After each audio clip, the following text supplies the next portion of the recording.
Okay, well, YouTube sent me a nasty letter. No, they sent me a letter saying I was nasty, you're nasty. Demonetized that last video where I was, practicing free speech. They said I can use free speech as long as it aligns with their agenda. Okay, they give you certain things you can say freely. Apparently mother effing junk parts. Does something to their community guidelines, I guess. I don't know. But that's what they told me. Okay, here's another brand new one from Napper. There it is. Don't see greasy fingerprints on it. Another fine quality standard motor product piece of junk.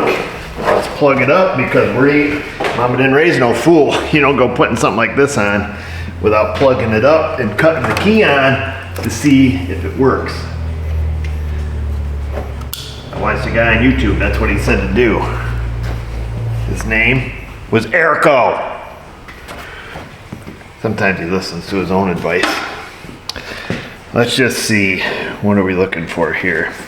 Secondary air injection. We're gonna hope that the pressure sensor works.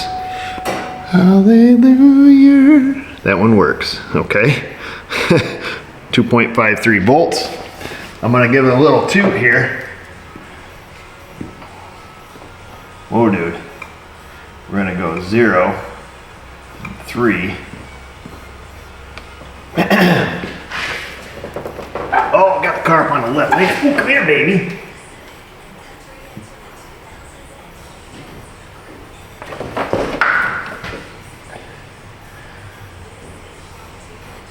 What the world? It didn't blow up any pressure there, my guy.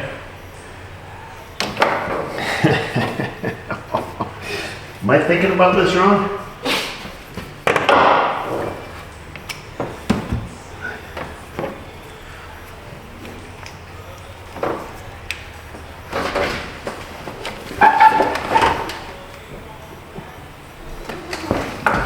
Must be I am. Either that or my blower doesn't blow that good. I should be able to get at least a half PSI, I would have thought. So what I'm gonna do, like I say, I wanna make sure we're all good in the neighborhood here.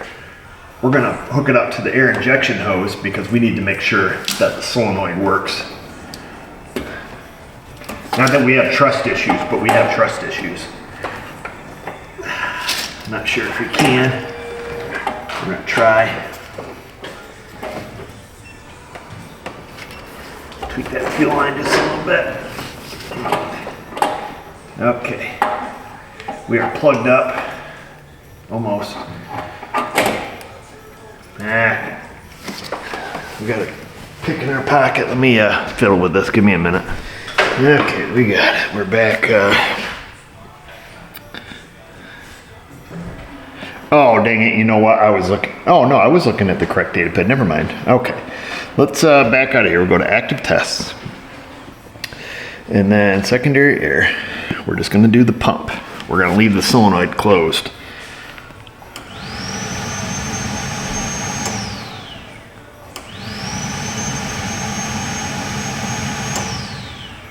Oh, that's weird, it's not putting up the indicated pressure, but it's changing. So I was looking at the correct data pid, but the wrong data pid, because here we're at barometric pressure and it should increase. Okay, and it is. All right, now let's see if we can open the solenoid, which we should hear it blowing out of there now. And our pressure should stay darn near the same because it's just blowing through the solenoid or through the valve.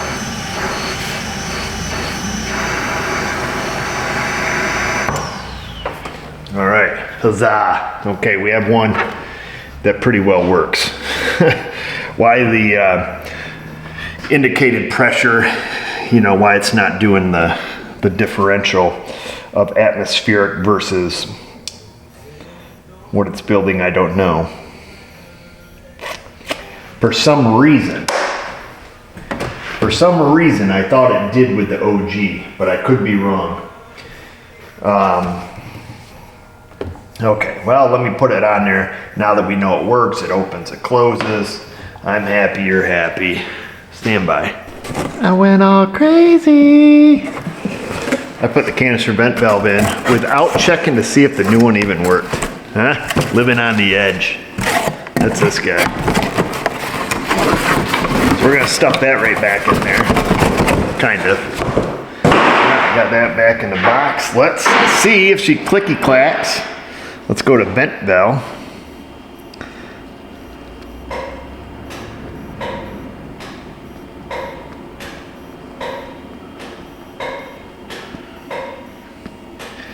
Huzzah. We have 2 parts that work today. It's ready to take time off. No, we can't take any time off, even though it feels like success. I'm gonna go try to run the drive cycle with it. That way we can have some closure or some codes, one or the other. It is concerning, I think if you guys remember in part 1 of Piss and Moan part 1 I call it, yeah. Always to have good records. 4 monitors incomplete. And at that point there was only 2 codes, this 411 and your classic 449. Those are the only 2 codes in it at that moment. When your drive cycle is not complete, and when a major component on the evap system is broken, like the vent valve, you know, it can't carry out a leak test. This thing's pretty rotten. Filler neck and stuff is super rusty. So it won't surprise me now if we have evap leak and, you know, a host of other codes that come up because, you know, they kept doing the code reset thing, which kind of stinks. Especially when they come to you looking for answers, but I don't know. I just give it to the customer clear. It is what it is. I'll go try to run a drive cycle. I'm not gonna, you know, waste their time and money driving their car around when I can just give it back to them, let them drive it for a few days. But for our own closure, I'm gonna take it for a little too. GMs can be a little tedious to get the whole drive cycle to run in comparison to you know, like Hondas and Toyotas and Subarus, you know, that'll run a drive cycle super fast, few miles, you know, they're ready to rock and roll. I would be really surprised if we had an evap test run on this thing, but hopefully a secondary air will. I don't know, they can be temperamental. They can take a couple days of cold starts to get that monitor to set as well. So, stand by. Well, so much for that. We have a pending code of 411. Secondary air injection, incorrect flow. Very interesting. 100% diagnosis on that system. We verified that the OEM valve was 100% stuck shut. There's no doubt about it. We confirmed that the aftermarket one opens and closes. So that's good. And the air pump pumps. But we still have the same code. So now what? Well, get off the vibrators, Eric. Now we have to go back to the shop, look up code set criteria, and see what is the computer looking at to generate this 411. Why is it doing it? And, you know, do we have another junk new part, or is there more of this system that needs to be diagnosed? Here we go, folks. Looked at code set criteria. She's a 3-phaser. It goes through 3 phases, just like we do in life. Phase number 3, we're gonna go backwards because this is where we're at. Phase 3, nothing's on. This happens after phase 1 and 2 already complete their test. We've never made it that far. Phase 3 is at rest. Is the secondary air pressure within a given amount of barometric pressure? And I would say that it's reading 13.9 baros. It's saying 14.21. All right.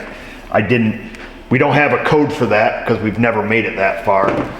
So I don't know what its fault tolerance is. Is it, you know, within 0.2 PSI? I don't know. I'm sure we'll find out. In phase 1 though, as I've indicated, according to service data, phase 1 is when the system functions normally. We start this car up and this is where it judges the 411, according to service info.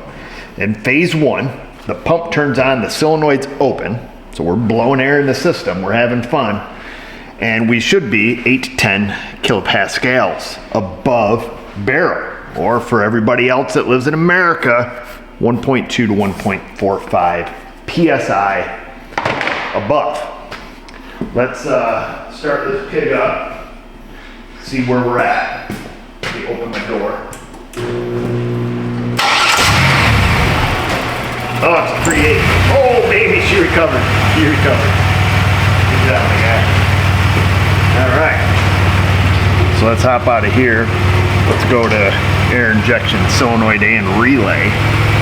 Okay, so 13.92. And she jumps up to, we're gonna say 14, we'll round it off, 14.4.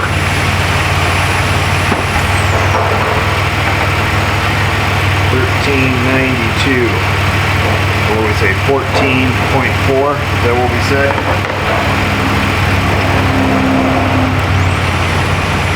Yeah, we're gonna call that 14.4, okay? Phase 1, we do not meet the criteria. I'm gonna shut it off.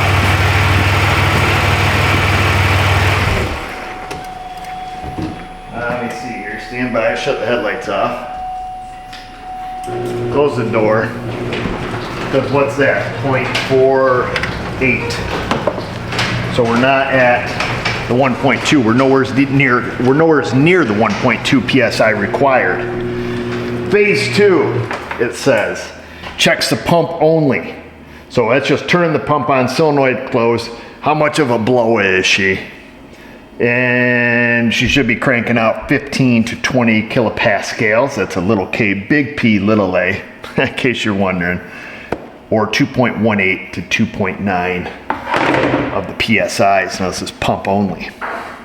You know, the part that sucks about this is I bet that we're getting burned from the original person's shop number 1's misdiagnosis, where they heaved an aftermarket air pump at it, which is obviously junk, because let's see here, let's turn it on. 13.92 goes up to 14.8. So resting pressure 13.92, 14.8. So 14.8, 13.92. So what are we looking at there? PSI, not even. Oops, so shut her down. Here's your problem, lady. I'm glad we can just keep with the theme of aftermarket garbage, even though it's not our garbage. So phase 1, we only hit a half a PSI, and it's looking for 1.2 to 1.4. And then when we cranked on her on phase 2, she could only put out 0.9 PSI. So how are we gonna achieve any of our goals when we can't even achieve that goal? Or 0.88 or whatever it came out to. I rounded up because it doesn't matter because we're not even close. So that's that, and a dime sack, because that's it. Hopefully shop number 1 didn't charge them for an air pump. Granted, you know, yeah, it can be restricted and all this, but let's be honest, this thing is, it's an air pump, sits right there, has a hose that big coming from the air cleaner down to it right here. And I'll check it, I've never seen one restricted in my life, and then it has a giant metal pipe that runs around the side here and just plugs in. That's it. So we have a piece of crap air pump. I'm not even gonna bother checking to see if it's restricted or anything stupid, because I'm gonna wait till I get a new one. Oh, let me show you something, you're gonna love this. I think I see something that may explain something.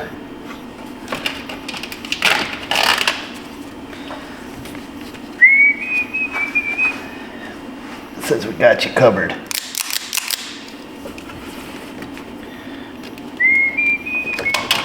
Oops, didn't need that, did I? Oh, you mother. Ah, boy. Come on! Had to be there, I guess. I just wanted to show you. I don't know why.